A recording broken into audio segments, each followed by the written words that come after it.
Hello everyone, this is Anindita Sinha, a social science teacher at Radiant International School, Patna. Today we will be discussing a lesson of history of class 8. Before beginning with the explanation, let me congratulate you all for your success. Your achievements in the previous session has helped you to move on to class 8 and begin a new session. Kudos for your success. As I said, we will be discussing a lesson of history. Let us first see what history is. If we talk about history, if we talk specifically about Indian history, then Indian history has been periodized into three phases: ancient, medieval and modern phase. When we say ancient, we mean the oldest period of history. That is the phase of early men, the Stone Age, the civilizations. Hope you remember the Harappan civilization that you have studied in class 6. Coming to the medieval period, again hope that you remember class 7, wherein you studied the different rulers, whether it be the Delhi Sultans, the Khiljis or the Mughals. So this phase of Indian history, what you have studied, is the medieval period. And the modern phase is that age when India experienced many battles, many wars, many changes, and more importantly, it experienced its new framework, its new political structure. So this modern phase is what we will be studying in class 8 this year. Let us begin. From trade to territory, the company establishes power. This is chapter 2 of your history book. You can see two pictures here. In one hand, that is on the left hand side, the picture describes or the picture depicts a Raja or a ruler sitting and an Englishman standing. Ruler with so many nobles around him, the ministers and all. But contrary, on the other picture, it's an Englishman sitting and a Raja standing with folded hands around him. So what happened here? It is a Raja at higher post, whereas an Englishman is paying respect or regard to him. And the same changes here. It is just opposite. So what happened? What were the causes that led to such a drastic change? Let us check out one by one. Talking about Rajas again, hope you remember the Mughals. Mughals were considered to be one of the largest rulers in India.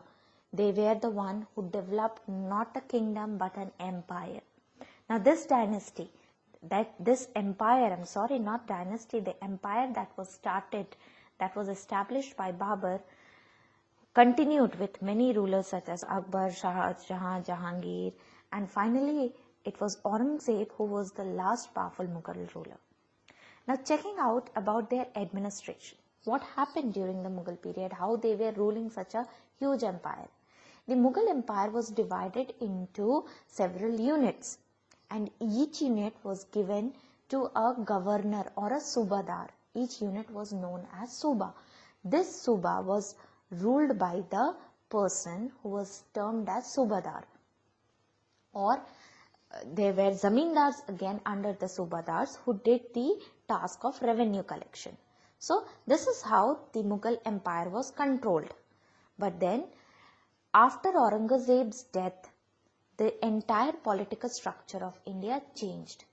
Now we will be coming back to Aurangzeb again. Let us move forward. Going back to year 1600.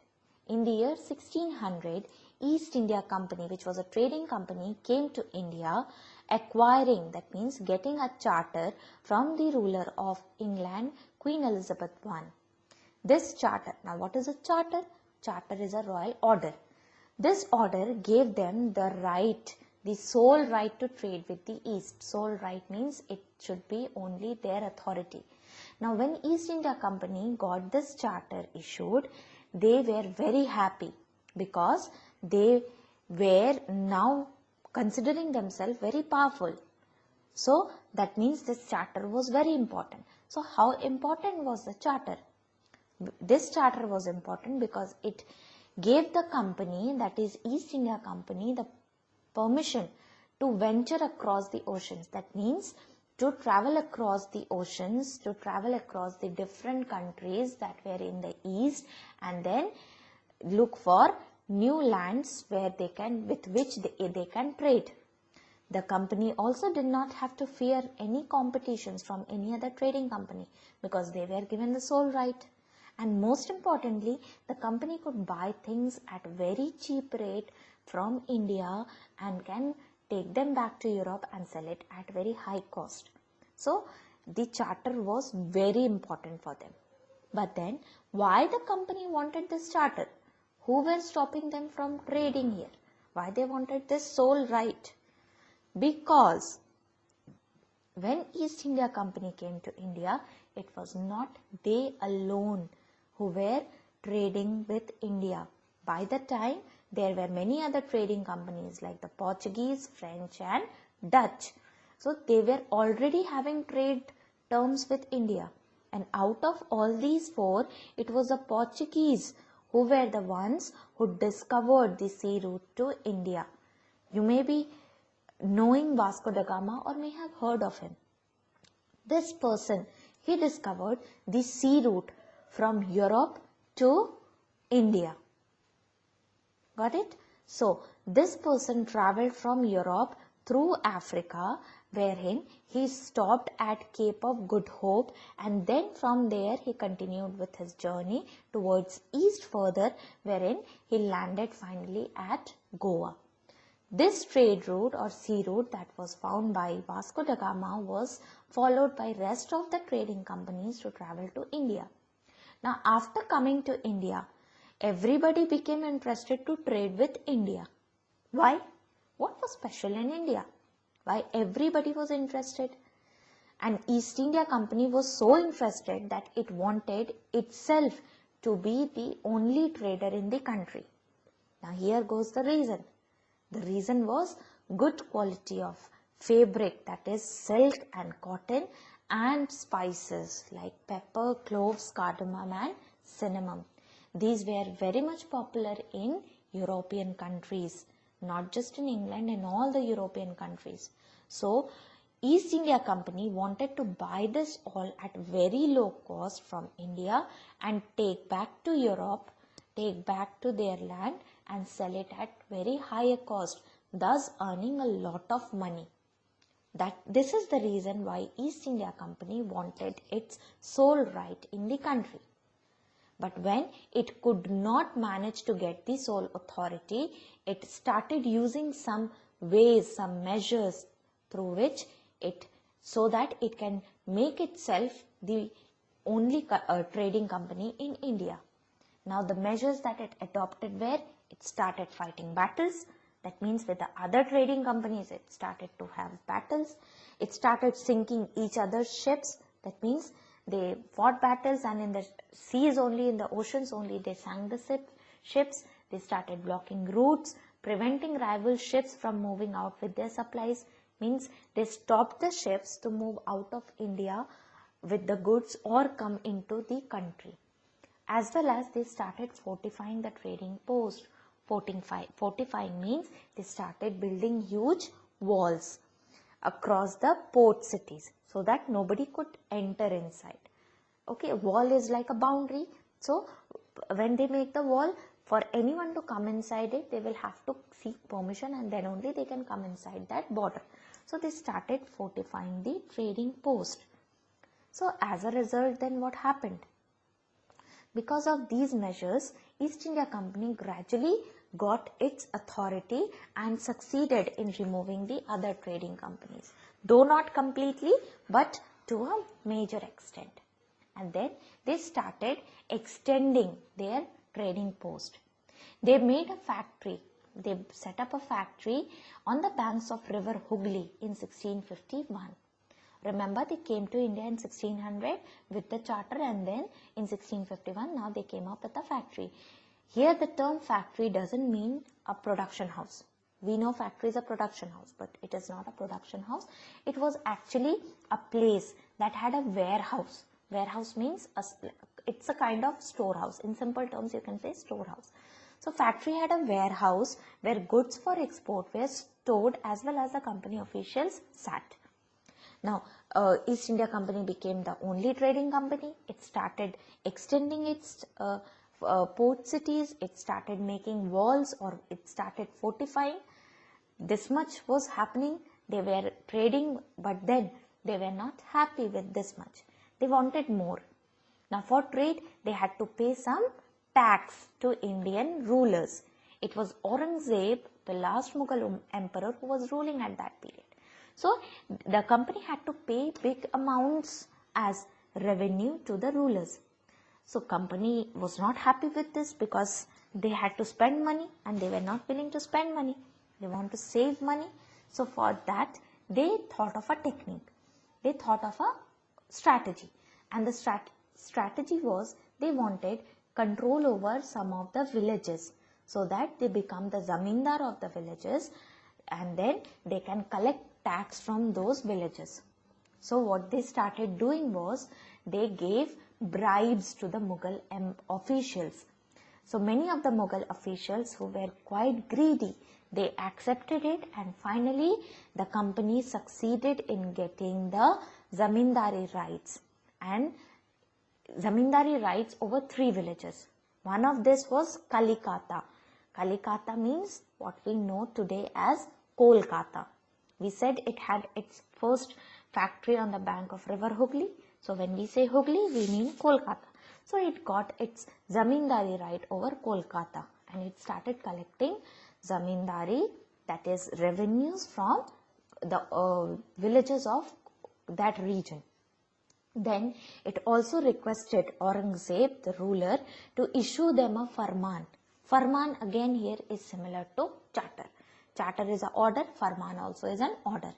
They asked Aurangzeb to issue a farman, and then the farman should declare that company will have the freedom, will have the right to trade duty free. Duty free means if the company is buying or taking anything from India, they don't have to pay any tax for that. So the company got this farman from Aurangzeb. Now after this farman was issued, soon after that Aurangzeb died in 1707. This is what you will get on the very first page of your lesson. When you refer to your book, you will get it on the very first page that in 1707 Aurangzeb died. So what happened after his death? After the death of Aurangzeb in 1707, the farman that was issued by him was being manipulated by the company officials. The company started to misuse this farman and started demanding more of concessions on tax from the Nawabs of Bengal. Now, they wanted more of concessions, they wanted permission to allow to build forts, but then Nawabs were strictly against these. All the Nawabs who ruled Bengal one after the other denied. The Nawabs in Bengal were Murshid Qali Khan, succeeded by Alivardi Khan, succeeded by Siraj-ud-Dawla. Now all these Nawabs had the same view. They refused to grant the company concessions. They also denied it any right to mint coins. Mint coins means to make coins. They also stopped the company from fortifications, and in return the Nawabs demanded large tributes to trade with Bengal. Tributes means like gifts, large gifts. It can be jewels, it can be edible things, it can be money, anything. Now all this what the Nawabs wanted, the company didn't want it. So the company refused to pay taxes. In return, it wrote many disrespectful letters and tried to humiliate, means to insult the Nawabs and his officials through their letters or through their words. Now, this insult, the Nawabs felt it badly, and thus it created disputes among the company and the Nawabs, and these disputes finally led to battles, and thus there were battles fought between the Nawabs and the company, and they were the Battle of Plassey and the Battle of Buxar. Now Plassey was the first major battle that in East India Company fought in India, proving their power or proving their authority. Now in this battle, it was Robert Clive, the man behind the battle, or the main cause, the reason, the person who came up with the idea of the battle. Robert Clive later became the governor of Bengal, but in 1757 when the battle was fought, he was the company's army commander. That means he was the commander in chief, and in this battle the person, the Nawab, was Sirajuddaula. Both the company and Nawab fought, but then ultimately Sirajuddaula lost the battle, and the reason for his defeat was his commander-in-chief or his military commander, that is Mir Jafar. Mir Jafar, he was a cheat, or you can say a greedy official in Sirajuddaula's court. Mir Jafar was bribed by the company. Now what was it? What bribe did the company give him? The company told Mir Jafar that if company won the battle of Plassey against Sirajuddaula, then company will declare Mir Jafar as the next Nawab of Bengal. So Mir Jafar agreed for this, and ultimately he did not fight the battle, he did not lead the force properly, and this led to Sirajuddaula's defeat in the Battle of Plassey, and Battle of Plassey became the first major victory of East India Company in India. But then soon after Battle of Plassey, what happened? As promised by the company, Mir Jafar was made the next Nawab of Bengal, and he was very happy because now he thought that he will be getting all privileges like a Nawab. But then that did not happen. Mir Jafar was left as a puppet ruler within the hands of the British. That means whatever the British wanted, it was they only ruling. Mir Jafar was just for namesake. Now for this, Mir Jafar complained, and when he complained, he was removed from the post. That means he was no more a Nawab, and instead Mir Qasim was appointed as the Nawab.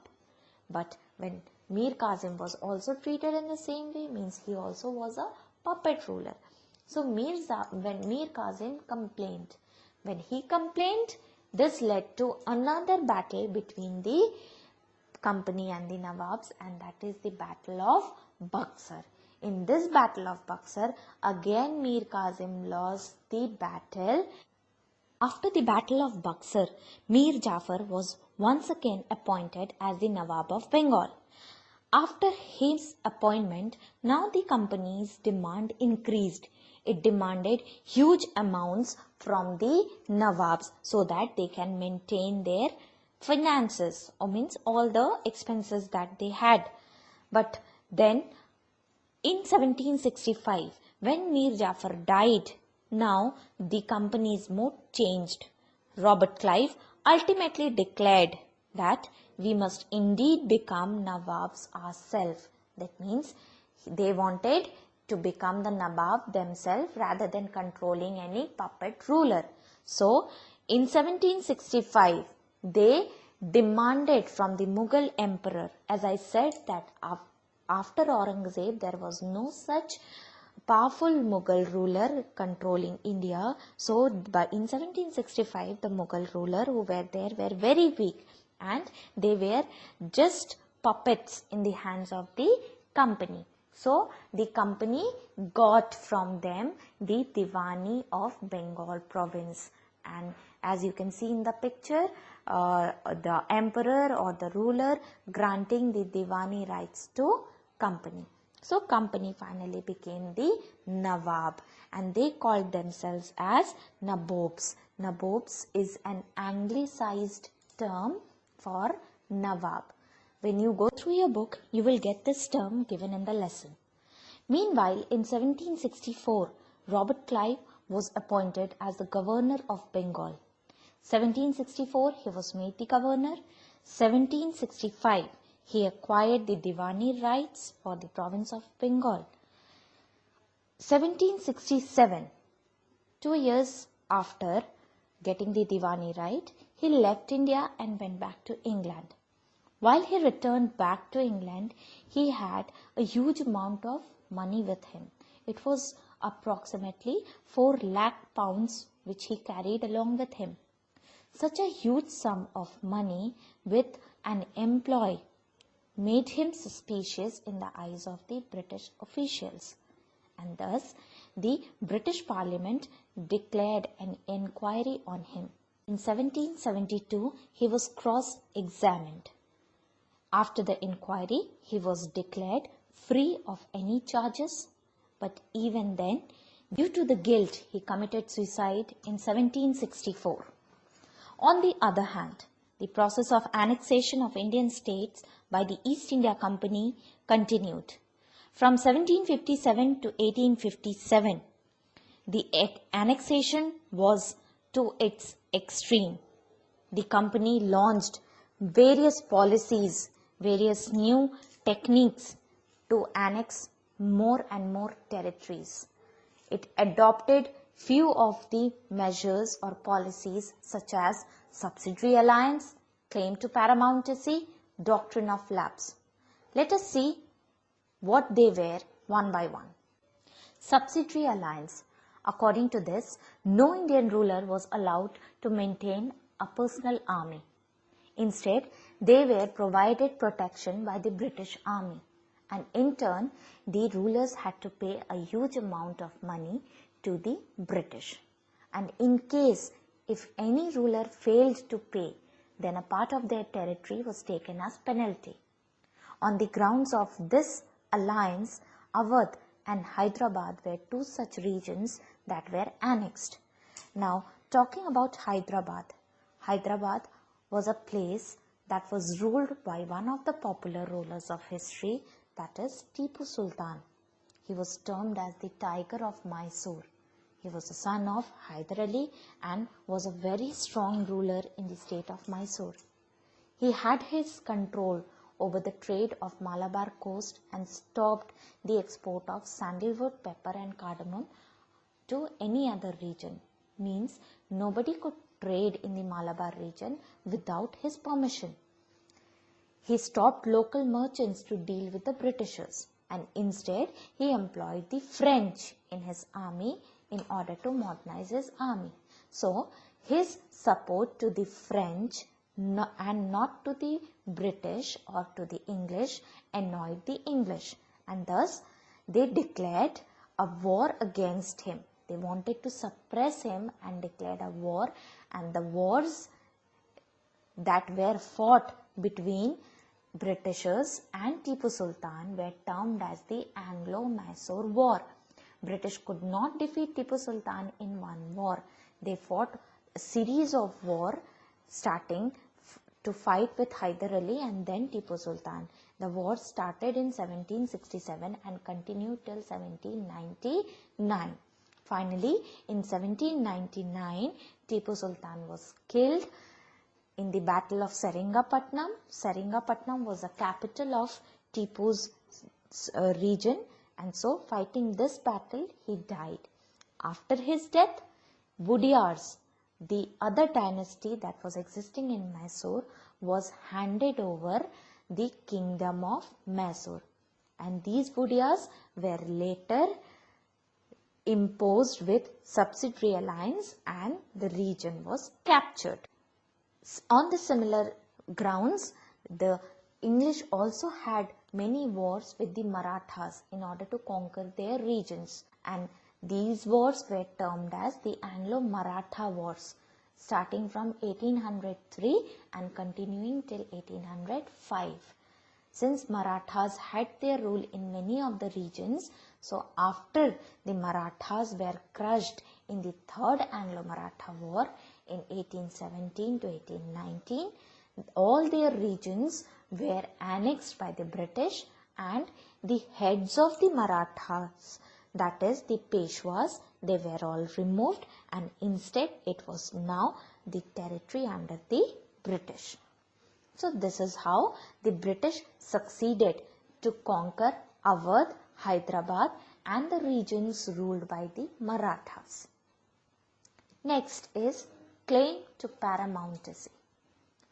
Under Lord Hastings He was the Governor General from 1813 to 1823, Governor General of India. So under Lord Hastings, a new policy of Paramount Policy was introduced. Now what was this? This policy said that British or the English in India were paramount. That means they were the supreme power in the country, and any kingdom willing to do anything or any king willing to do anything had to seek permission or approval from the English. That means they wanted themselves to be the superior, or rather it would be better to say that they declared themselves as the superior. Now in this there were other reasons also that why they wanted themselves to be superiors, because the British feared certain groups of people. One is the fear of Russia, that they may enter India and take control of India, and in that case British will be thrown out of India. On the other hand, he also feared rulers from Afghanistan as well as Sindh and Punjab, regions which English were unable to capture till now. They wanted to establish their rule over these regions, and thus they declared war against the rulers of Punjab and Sindh. Maharaja Ranjit Singh, the powerful ruler of Punjab, did not allow the company to conquer the regions. But soon after his death, the war ended and company established its rule over Punjab, Sindh and parts of Pakistan as well. Next is Doctrine of Lapse. The policy was introduced by Lord Dalhousie. He was the Governor General of India from 1848 to 1856. According to this policy, if any Indian ruler died without a male heir, that means a male child, his kingdom would lapse. Means the kingdom will become a part of company's territory. On the grounds of this policy, the British annexed many regions such as Satara, Sambalpur, Udaipur, Nagpur, Jhansi and Awadh. You must be knowing about Rani Lakshmi Bai or Jhansi ki Rani. She was one such brave warrior of history who fought very bravely to save her kingdom, but could not succeed in so and was defeated, and her kingdom was annexed by the British. So after adopting all these various policies, the British succeeded in annexing many parts of the country and thus established a strong empire in country. They were now the rulers of the country. Country was now under the control of the British Empire or the East India Company. The rule of the East India Company was now no more smaller in size. So to control such a huge region of the country, they needed to find out certain ways and policies. They needed to set up a new administration. Now this administration was set up by Warren Hastings, another Governor General in India from 1773 to 1785. He introduced various changes in the administrative setup of the country. He divided the entire British territories into 3 different units and named these units as presidencies. There were 3 main presidencies made: Bombay, Madras and Bengal. Each presidency was ruled by a head. He was the Governor General. Governor General was a person in charge of taking care of each presidency. He also introduced certain changes in the sphere of justice in India. In India, he now introduced the system of courts. He brought about 2 different types of courts: criminal court, which were also known as Faujdari Adalat, and civil courts, which were known as Diwani Adalats. Now these Faujdari Adalats were under a Qazi and a Mufti. Now a Qazi and a Mufti are to such people who are actually judges or jurists from the specific religious community.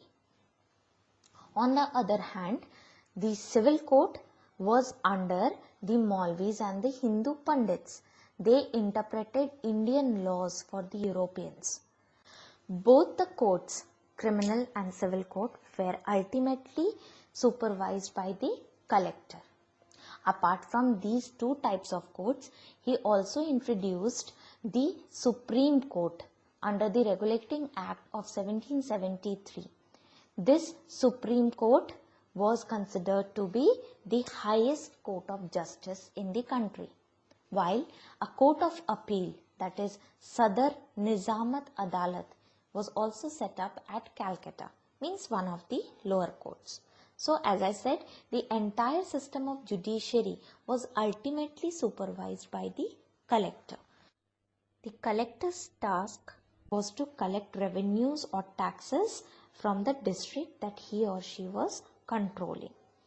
His office was termed as the collectorate and became the new center of power and patronage that steadily replaced previous holders or authority. So in other words, we can say that ultimately collector became the person in charge of a specific region, that is a specific presidency.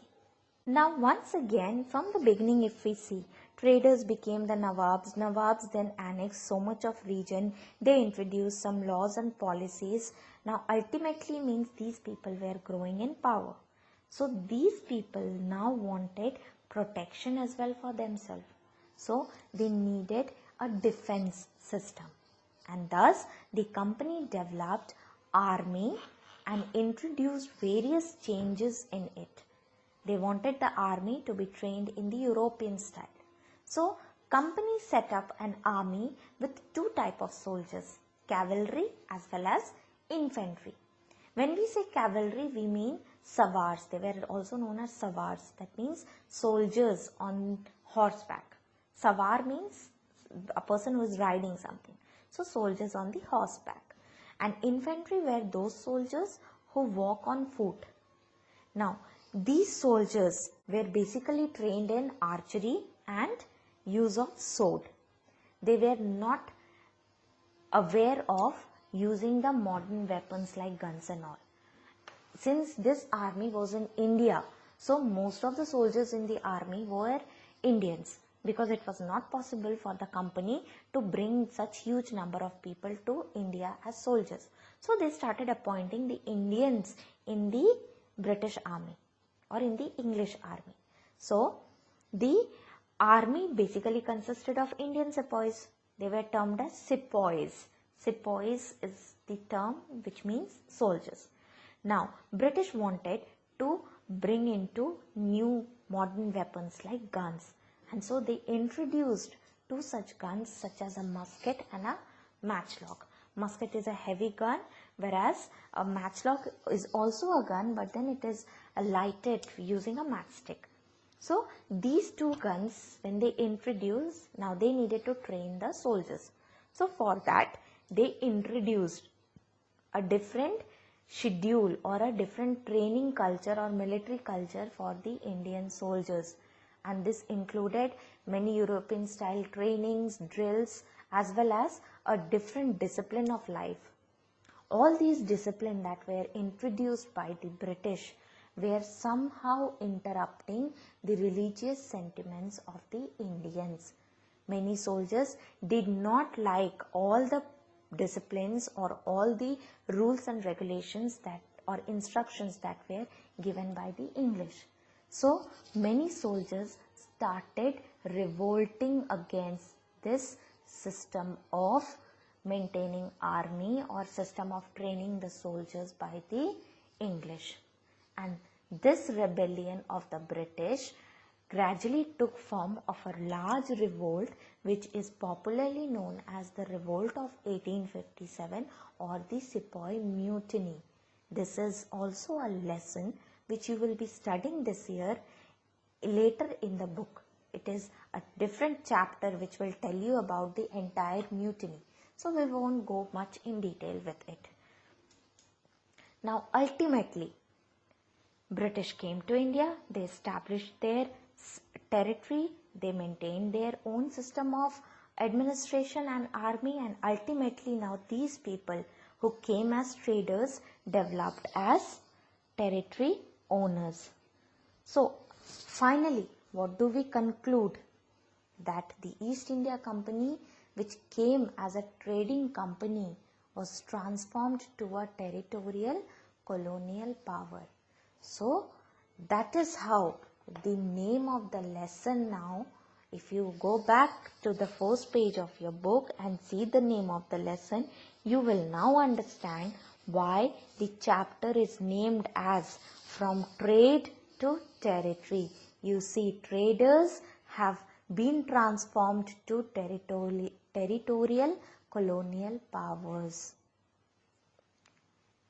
So I hope things are clear now to you. But before we end, let's recapitulate. We saw in the beginning that East India Company came to India as traders. Gradually, they began their trade in Bengal and became the Nawabs of Bengal. After gaining the Nawabi, they started annexing various territories using various policies. When they acquired large areas of land, they now set up a new administrative system for themselves and also introduced changes in the judicial system of the country. And finally, in order to safeguard all these things, they needed a defense system, and so they maintained an army.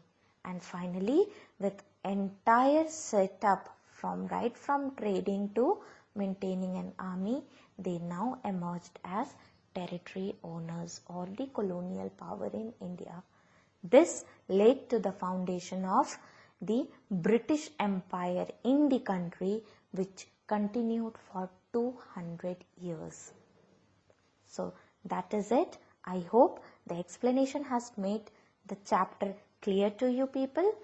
Thank you and stay safe, stay healthy.